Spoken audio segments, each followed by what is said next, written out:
नर्मदे हर सकाळचे वाजले 6:30. आपण इथून 2 रस्ते होतात, एक भोवती रोड सुलपानी मार्ग आणि एक बावनगाव. 10 दिवसापासून आपले काका होते ते आता बावनगावच्या मार्गे जाणार आहे.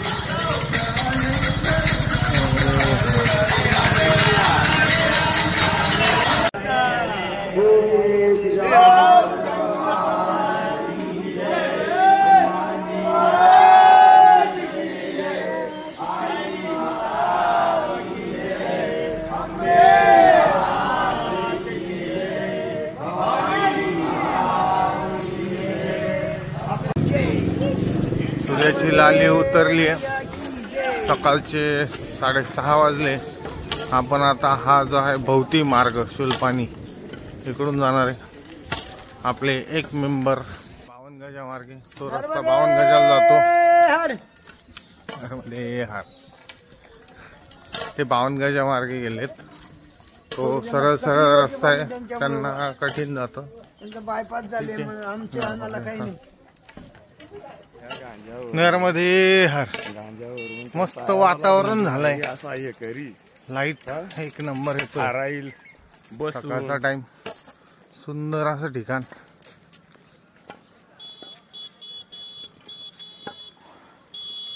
बडवानी नंतर हायवे सोडल्यानंतर बरं वाटलं मला थोडं.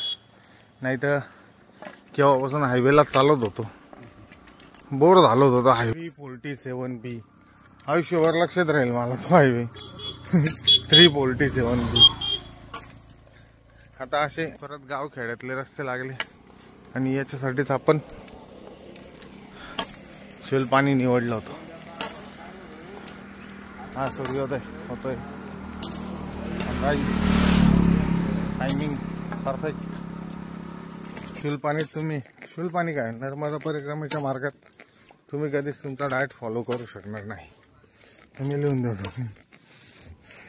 आता मी चहा घेत नाही, तरी सकाळी 5:30ला उठल्यापासून 2 चहा झाले, एक सफरचंद खाल्लं. आताही माझ्या बरोबर जे होते त्यांना इथे एक माईने चहा प्यायला थांबून घेतलं. आता मी चहा घेत नाही म्हणून मी पळून आलो. मध्ये आपल्या हरवलेल्या बकऱ्या परत भेटल्या आपल्याला. चला उर्रे फळ भाजी सांगा. सर्व प्रकारच्या ऑर्डर स्वीकारला जाते नर्मदे हर. आता रस्त्याने बाबा भेटले, थांबलेले होते, गाडीची वाट पाहत होते. आपण म्हणजे कल्याणपुरा म्हणून गावाच्या इथे. बाबाजींना म्हटलं काय टेन्शन घेऊ नका, आरामशीर रोज 5-10 किलोमीटर करा, होऊन जाईल परिक्रमा. मैया आहे तुमच्या बरोबर. नर्मदे हर बाबाजी. मीच्या प्रवासात पहिल्यांदा असे समोर मोठे मोठे डोंगर दिसतात या प्रकारचे.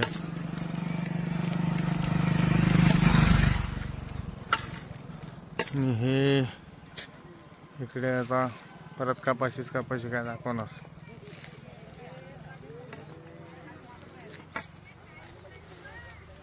आता वाजले सकाळचे 7:40 झाले. नर्मदे हर.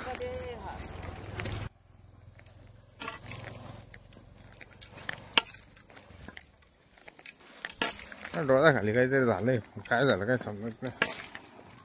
काय चावलं. बालबोगसाठी थांबवलं. नर्मदे हर.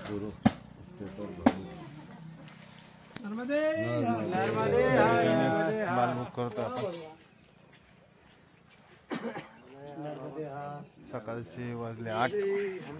आगे आएंगे. नर्मदे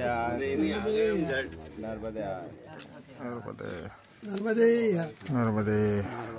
शुलपानीच्या रस्त्यावर पहिलं गाव लागतं कल्याणपुरा, दुसरं लागतंय चिचोडी. सुरुवातीला असा रस्ता आहे, छान आहे. नर्मदे हर. हे गायत्री मंदिर आहे. हे आश्रम आपण समजा बडवानीहून निघालो तर 4-4.5 किलोमीटरवर आहे. इथे पण भोजन आणि राहण्याची व्यवस्था आहे. जे लोक बडवानीला ते डायरेक्ट इथे येऊन थांबतात. छान आहे, मनमोकळं आहे.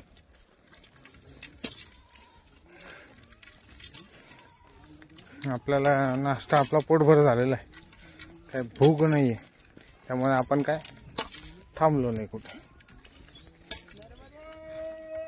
नर्मदे हर.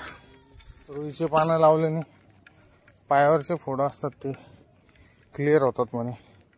आता या बाबांना पायावर फोडं झाले, आपण पानं तोडून त्यांना देऊ.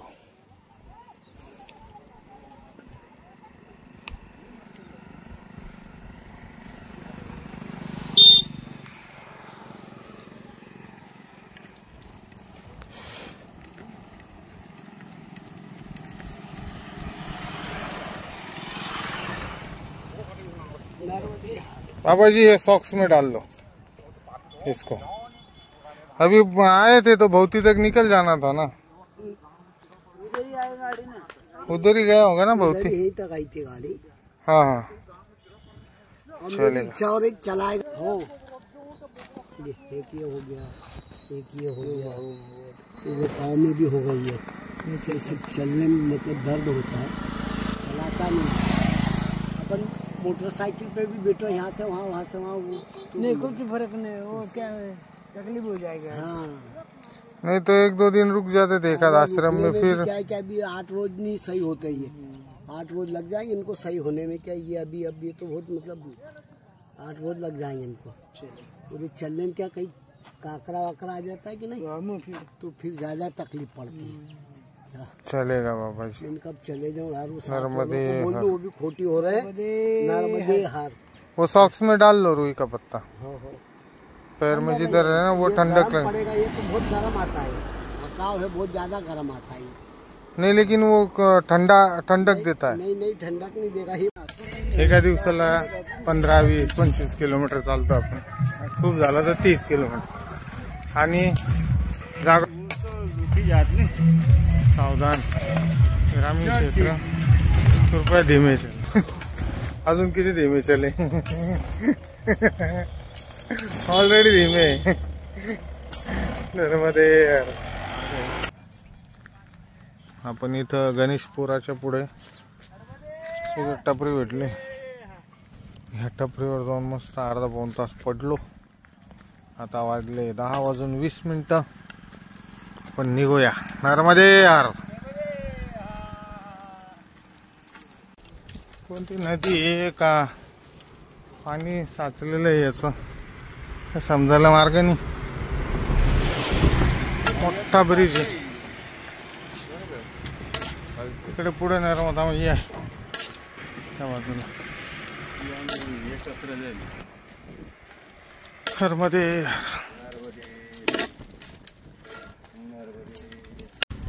भौती गावात पोचलोय. जवळपास 16 किलोमीटरचा प्रवास करू. आता इथे मागे एका ठिकाणी बोर्ड होता की जो हॉस्पिटल आहे इथून 300 मीटरवर आश्रम. आता तिथे जाऊन आश्रमात जेवण करू आणि मग ठरवू मोरकट्टा जायचं का बोरखेडी. मोरकट्टा इथून आहे 8 किलोमीटर. बोरखेडी आहे तिथून पुढे 5 किलोमीटर, म्हणजे जवळपास 13 किलोमीटर.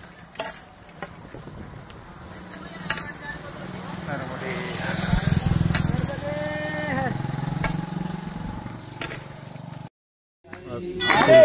फुलपाणी म्हटलं भात खायला सुरुवात.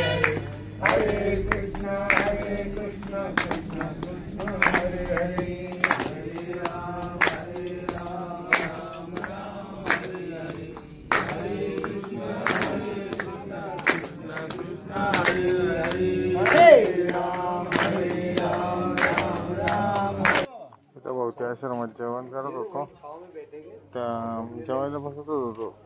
तो व्हिडिओ जेव्हा काढला त्याच्यात एक बाबा दिसले व्हाईट लुंगी घातलेली. ते आगोरी बाबा आहेत. त्यांच्यातला एक जण त्याला नर्मदे यार म्हटलं. तो असा भडकला.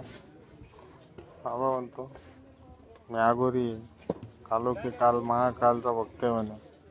तुमच्यासारखा ढोंगी नाही माझ्या नादी नाका लागू म्हणे. आणि तो गरज पेटेर होता. त्याच्याकडं चिमटा होता, तलवार होती, एक त्रिशूळ होता. तर कोणी काही वाकड्यात बोललं असतं तर कामात टाकलं असतं. मी खतरनाक वाला बाबा होता. इकडं वरती ना साईडला जंगलात जाऊन झोपलाय. दिसत असेल तो दाखवतो तुम्हाला.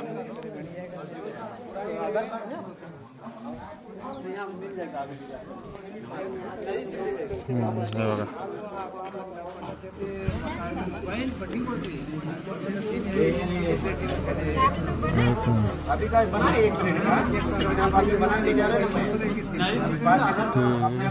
तलवार खतरनाक वाला सीन होता. बाबा असा आवडला घाबरूनच गेला. तो बाबा होता ना तो आवरला तो. आणि आता परत कोणता आवरला ना बरोबर नर्मदे आरबी नाही म्हणायचं काहीच नाही म्हणायचं. नर्मदे यार इकडं मैयाचं दर्शन होऊन राहिला.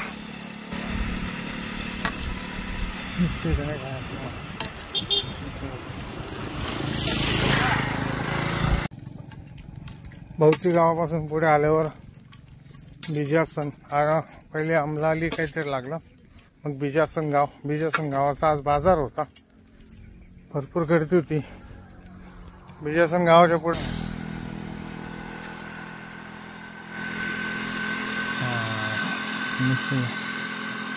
मध्ये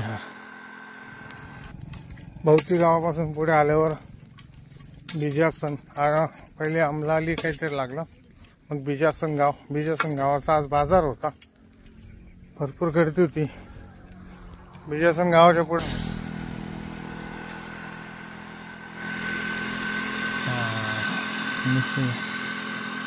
मध्ये दुपारचे 3 वाजले. ऊन भरपूर आहे आणि पाणी लागले. जे चढ लागतोय आणि क्रॉस करावं लागतं. ही शोलपाणीची झाडी डोंगर दिसत नाही एवढी दाट आहे म्हणून फेमस आहे. त्यामध्ये संध्याकाळचे वाजले आहे 5 म्हणजे 4:45. अजून 2 तासाचा रस्ता बाकी आहे. आज 7 वाजणार आपल्याला जायला. पण इकडे मला दिसत नाही. बाजूलाच माई आहे म्हणजे ह्या झाडीच्या पलीकडे लगेच. आणि इकडं सनसेट होतोय.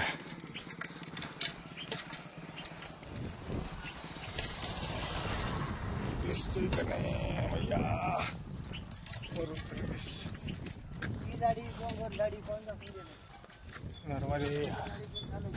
हे आहे शोलपाणीची झाडी. याड्या बाबरी बघा आत्ता खराब व्ह्यू आहे.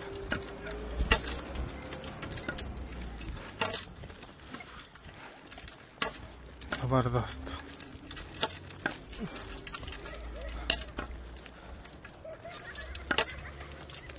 हे बघा या मुली पाणी पितात तिथून जाऊन.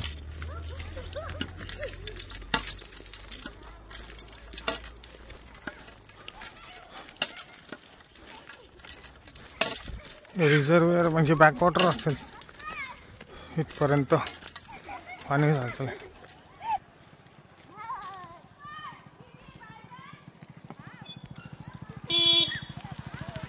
असा चढ चालू आहे कंटिन्यू. पाठीमाग किती उतारे असे. अजून एक म्हणजे बडवानीवरनं निघाल्यानंतर 3 टेकड्या क्रॉस कराव्या लागतात. तेव्हा आपण पोचतो बोरखेडीला. मला बहुतेक चढाचं शेवटचं टोक दिसतंय.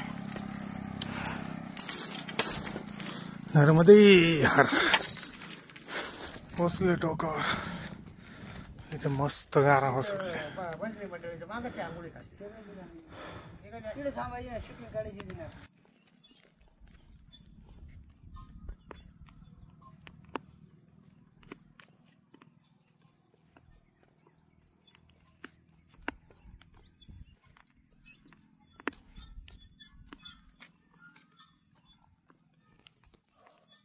थोडा अंधार पडलाय आता. वाजले संध्याकाळचे 6:15. आश्रमात पोचले. आश्रम या प्रकारे आहे. आपण बाहेर आसन लावलं इथे आणि आजचा मुक्काम मैया. इथं पाणी आहे पूर्ण.